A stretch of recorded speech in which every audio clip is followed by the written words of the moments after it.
And guys, thanks for being here. I know the timing's a little weird, right? Our Chisago Lakes Youth Hockey Association has fall hockey tonight, and it's also the Viking Bear game tonight as well. So we're gonna get this going. First and foremost, guys, just thanks for being here. I know all of you are busy with the kids going back to school and the start of fall sports and the mix of hockey. So again, just thank you for your time. So for our agenda tonight, we will go over the coaching introductions. You'll be able to meet my brother, Coach Landon, and then also Coach Paris, who will both be defensive coaches. So you'll get a chance to meet them. We'll talk about the schedule briefly. We'll go over program offers. We'll talk about the training program details and what you can expect your athlete to get out of our training program. We'll talk about the first day. We'll touch base on social media, and then any questions you have at the end, I will stick on and feel free to hang out and ask. So real quick, guys, before I go into the staff introductions, I just want to highlight that, I'm very, very confident in our coaching staff. So I would say about 90% of our staff have either played, juniors and or college hockey. Some of our female staff members don't have the luxury of playing junior hockey. They have to go right to college, but I'm super, super excited about our staff, guys. You'll get a chance to meet a few of them tonight. Here's a few credentials that you'll see on the side here. We got actually a coach on staff, played for Team USA, Coach Wallen, so I'll introduce him later.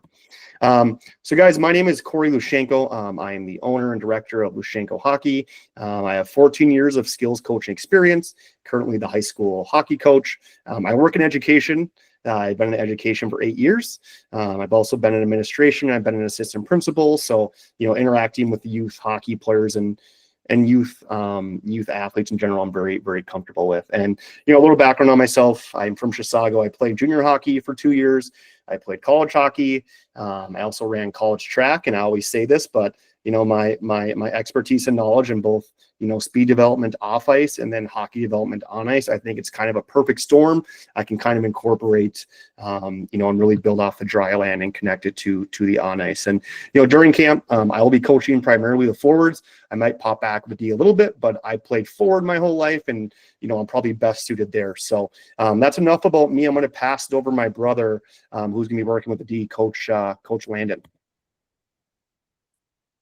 Hey guys, see a lot of familiar names on here just from working with your kids in the past. Haven't been able to the last couple of years. I've moved to Rochester, so miss the kids a ton, and I'm excited to get back to it. Like Corey said, I'll be coaching the defenseman alongside Coach Paris. I'm really excited for the opportunity again. I had some good coaches to learn from in the years of playing junior hockey and college hockey, so excited to pass that down to the kids and get them ready for this camp. I think it's a great opportunity not only to get back on your edges before tryouts, but also to compete and get that chip on your shoulder that you need for tryouts as well. So it's been a successful couple of years of doing this, and we look to amplify that a little more this year. So I'm excited to get to it, and let's go Vikings. All right. Thank you, Coach Landon. I'm now going to pass it over to our other defensive coach, who's actually new to staff this year, a personal good friend of mine, Coach Paris. Thank you. Hi, everybody. Coach Paris here. Corey and I played together at UW River Falls, which is the picture you'll see on the far left. I am from a northwest suburb of Chicago called Barrington. Grew up playing youth hockey there, and then played AAA hockey down in Dallas. After that, played for a couple teams in the North American League down in Corpus Christi. And then, like I said, played with Corey in UW River Falls, and then finished my career at Hamlin University here in the Twin Cities. So just moved back to the Twin Cities from Chicago. And during my time with Corey, we actually ran some youth hockey camps out of the Stillwater hockey program. And before my time doing that, I ran some camps as well in the Chicagoland area. So I have a lot of experience working with youth. And really excited to develop youth hockey players at this age. This was not something when I was growing up that we had position-specific coaching and development. So I think it's awesome to be able to help provide and give back to all the young players here. So very much looking forward to helping everyone get ready for the upcoming season. And kind of like what Landon said, but on the opposite, go Bears. So looking forward to meeting you guys all and helping your players over the next couple of weeks. Thank you, Coach Paris. What Coach Paris doesn't understand is we're a Minnesota-based hockey training program. So we're gonna have no talk of the Bears, Lions, and definitely not the Packers. So we'll move on from there. I don't know. Guys, I think Jeff raised his hand. oh, we got a Bears fan in here too. Jeff, is that you? Oh, I think he's thumbsing me down. You're muted, Jeff. Okay, That's right. thumbs down on the Bears, man. Come on, man. Know your audience, brother. I know. We've suffered enough. No, All right, guys, fan. we'll get back to hockey here because I don't want to take up too much of your time. But kind of going back to the coaching, Coach Jake Wall will be on staff. He's been with us for about 4 or 5 years now. Really fortunate to have Coach Jake on staff, primarily because he's still playing professional hockey. He's currently in the San Jose Sharks minor league system, playing pro out in Wichita. He played D1 at St. Cloud State, was able to play for Team USA in the under 18 World Tournament years ago, and he's a forward, so he's going to work primarily with the forward. So you will see Coach Jake around the rink. I always say to the athletes, utilize this coach as much as you can because he's still currently playing at a very high level, and sometimes I don't feel like our athletes utilize him like they should, but I always make sure to mention, just pick his brain. He's a very offensively gifted mind and a very, very skilled player. And, he does a nice job demoing the drills. Whenever we have to demo a tough drill, he's usually the one that has to go out there, and he does a really good job with that. Jenna Lowry just wrapped up her Division I playing career at UMD. She got her MBA over the summer, so we're very, very excited to celebrate her success. And, we're just thankful that she's able to still be with us this fall. She's a very, very prestigious hockey career, was a Miss Hockey finalist, played at the national level for Team USA, and she played forward, so she will be a forward coach at camp. So a lot of familiar faces here. If you've done training with us in the past, Coach Lowry's been a staple for us in our program, and we're just very fortunate to have someone like her on staff. Brooke Clems, she's currently at Hamlin, so there is some connection between her and Coach Paris. So she's at Hamlin right now because our camp's primarily on the weekend. She'll actually be able to come back and help out with the forwards. So she's a forward at Hamlin. Again, we're lucky to have these current players on staff who are, whether they're playing college or pro. It's just always nice to learn from those guys and kind of pick their brain in terms of trying to modernize our training, making sure that, we're doing things that, are happening at the college and pro level. Not that we're going to, mirror their drills, but it's an awesome opportunity for me to pick their brains. And as a coach, I'm always learning, right? I don't know everything, and it's good to have these staff members. Next is Coach Nick Jinks. Coach Nick Jinks and I have a very personal connection. He was one of my captains.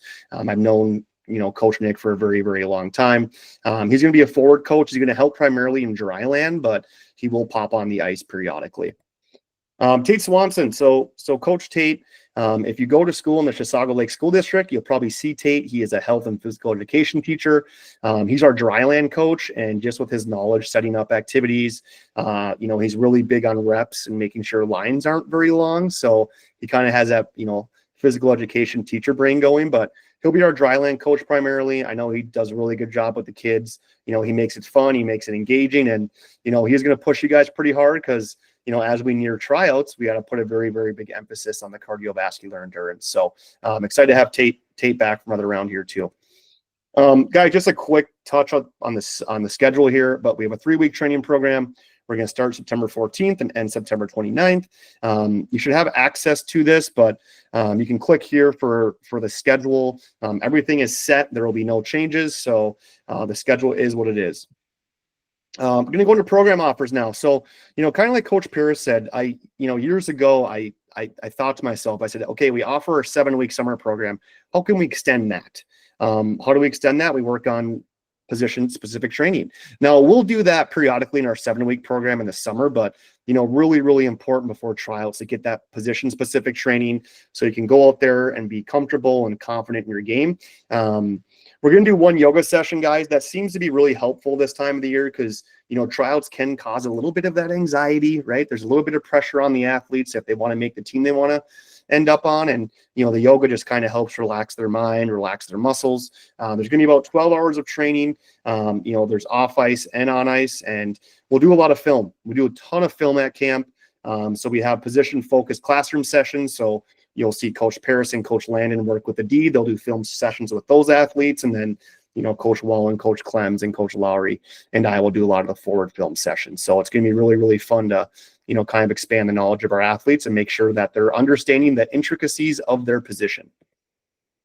So guys, you know this working with me, I'm huge on technology use. Now, when I say technology use, that's not giving a kid an iPad and saying, hey, watch these highlights, right? Like you see Coach Landa, the picture to the left here, he's actually pointing things out, right? That's happening on the ice. So the athletes are able to analyze that. And I always say this, but when we're watching film, we'll watch pro players do film, right? And how they play the game and their technique is something that we're going to try to mirror on the ice with our youth players. Now, I've said this 1,000 times. I'm not expecting these guys to skate like Connor McDavid or shoot like Austin Matthews, right? But if we look at their technique and we kind of can pick things up from them and try to apply it to our game, that's going to help just translate to a lot more success on the ice.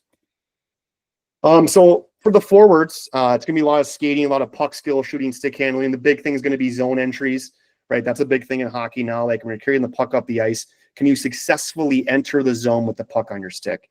Can our team successfully maintain possession while attacking the net, right? So it's going to be a lot of battling too, a lot of net front battles, a lot of battles in the corner, a lot of one-on-ones and two-on-twos.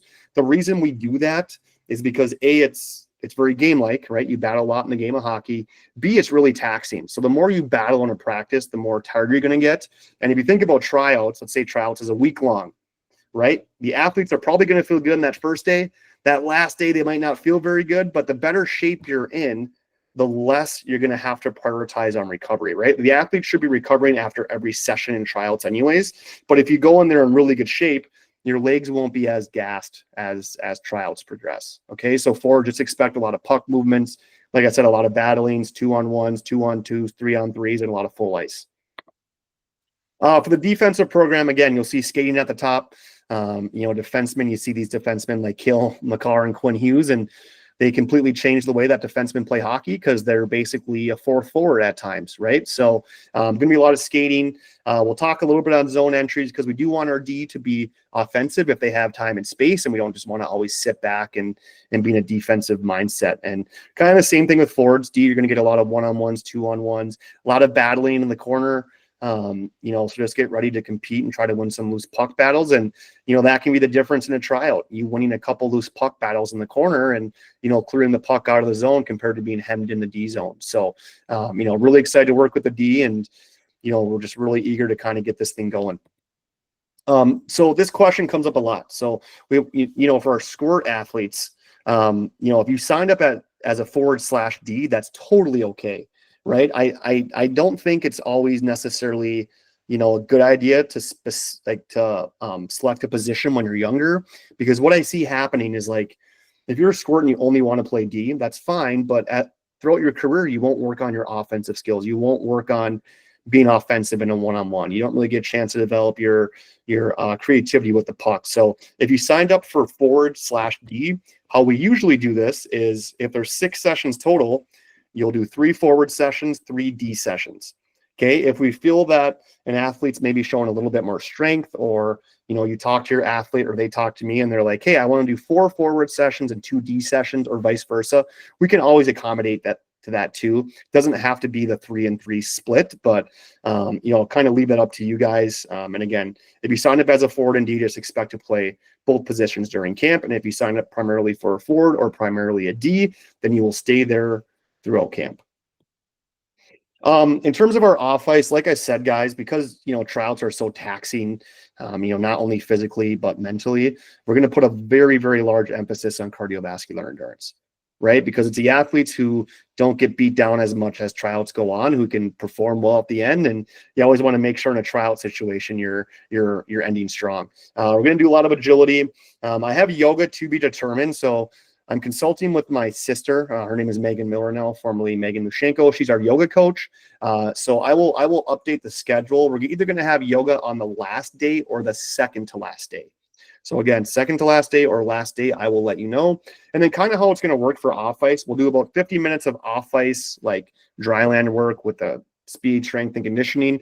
And then we'll do a 10-minute film session. Now the 10-minute film sessions can be broken up, right? Because you're probably thinking, well, some kids can't sit down in a classroom and pay attention for 5 minutes. Well, we'll try to engage the athletes during this time. We get a lot of movement breaks. And And you know, the big thing for the off ice is, you know, the one thing that I can definitely offer is I've been doing evaluations since I was 19. I'm 33 now, so it's, you know, I've been a part of the Blaine Youth Hockey Association evaluating their tryouts. I still evaluate the Stillwater Bantams.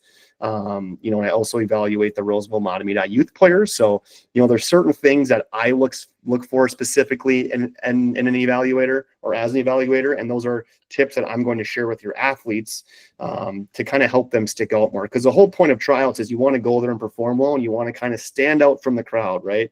You want to make your game unique so you can be in a good spot to make the team you want to make. So guys, on the first day, check in with us at the warming area. If you want to change positions, right, this would be the best time to do it, because once our check-in is done, everything is set. Our development plan's already set. So if you are going to make a position change, please let us know at the check-in. The reason I like to know that is it helps me practice plan, right? Being in education, I'm a huge lesson planner. I'm a huge practice planner, and I want to make sure we always have a plan going into each practice. And what helps me is knowing how many kids we have at each position. Okay. And if you haven't already done so, guys, you can complete payments either physically by check or Venmo. This is important too, guys. We have a bullying policy at camp, so it's pretty much a 3-strike system. If we see someone bullying someone or putting someone down, the first strike is, you know, the coaches will pull the athletes aside and just remind them, hey, here's the expectation. We want to treat people with respect and make sure we have an inclusive environment where everyone can come and learn and succeed. The second strike, if it happens again, I will get the parents involved. Usually we'll sit down and say, you know, this is kind of your last step. You know, if we can't fix this, the third strike would be, you know, we remove the athlete from the camp and we just reimburse some money. Now, I've only had to do this a few times. It's my 6th year, I think, running programs. And there is periodically we have to, you know, kick kids out of camp. I hate doing that, but, you know, for me, I don't want one athlete to kind of ruin it for everyone. Right. And sometimes those athletes, they take a lot from the coaches because we have to always address them and kind of watch them on the ice. So, you know, just make sure, remind your athlete, hey, we want to have an inclusive environment. We don't want to bully people or put people down just because they have less skill than us. Athletes, if you're here, here's my expectations. Now, every time I go over this slide, I always say I could probably have 1,000,000 or 1,000 expectations because there's more than just what's listed here. But, you know, the most important thing is, you know, have maximum effort. So every time you come to practice, that's an opportunity to get better, right? And you're not going to get better if you go through the drills at 75%, right? Now, as a coach, I will motivate you. If I feel like you're not producing maximum effort, I'll pull you aside. But the more I have to pull you aside, okay, that's less reps that you're getting, right? Because someone in line probably took your spot. So I hate to be the stickler on the effort thing, but that's kind of what I have to do as a coach. So if I see an athlete kind of dragging, I will let you know right away. We're on the ice. It's 100% all the time. And we'll kind of go from there. Push outside your comfort zone and ask questions. Two very, very important things. So you listen to our staff and you've learned about our staff. We got a lot of high-end staff members here. Ask them questions. You know, when you're at a camp like this, push yourself outside your comfort zone, right? And what I mean is, you know, when you're on the ice, maybe try something you wouldn't try in a game, right? Because if you think of practice, yeah, you don't want to make a mistake in practice, right? But if you don't explore your boundaries as a player in terms of what you can and cannot do on the ice, you're not going to be able to develop. Kind of goes into my bullying policy, but respect everyone's ability level. You know, in this camp, we have kids who, you know, are Bantam age and they probably have like high school level skills. And, you know, we have some kids that are new to hockey, and, you know, we want to be a program where everyone's welcomed. All right. I'm really big on this next one, guys. The last two, probably one of the most important ones, but as much as I love Hey Dudes, I love Crocs, I love sandals, I wear them every day. Those are not athletic shoes. Okay, so we need to have shorts or sweatpants, no jeans, you know, an athletic t-shirt or a sweatshirt, and make sure that we have shoes that can be tied. Athletes, you know our policy. If you show up to camp in Hey Dudes or Crocs, that according to Coach Tate, that means you either run or do push-ups. So make sure we're well equipped because we want to optimize the dry land. And then guys, have fun. You know, every camp, I want you guys to have fun and get a lot out of it. And, you know, again, this camp is a little more unique than what we offer in the summer, but, you know, try to have fun along the way. You know, have a short memory if you're making mistakes on the ice and just try to move forward. Guys, last but not least, if you haven't already done so, like and follow us on Instagram and Facebook at Lushenko Athletics. We'll post camp content periodically. So if you have relatives out of state, a grandpa, uncles, aunts, and they want to kind of, stay up to date with what we're doing, have them like and follow us on Instagram and Facebook. So guys, I'm going to stop sharing there. And what I'm going to leave you here with is athletes, just get ready to go. Right. It's kind of crunch time here. We got a few weeks left until, tryouts kick off. So, again, just really, really fortunate and thankful that, we get to run a program like this. And again, guys, just remember, athletes, you will get out of it as much as you put in. Okay. As a coach, I will set all the drills up for you, but I can't physically do the drills for you. Right. I will make sure everything is taken care of on our end, but it's your job to go out there and push yourself and try to get outside your comfort zone. Because if you're not getting outside your comfort zone and you go through a practice and you don't make any mistakes, you will never get better. So failing in practice will actually lead to success and growth. I know it sounds kind of counterintuitive, but that's how hockey works, right? You challenge yourself, you get better, and you make corrections in your game. So guys, I'm going to stop there. Again, thank you for your time. Coach Paris is gone, so go Vikings. And I hope you guys enjoy the rest of your evening, and we're going to start training here soon. So I will hang on for any questions you have. If not, you are free to go. Thank you for your time.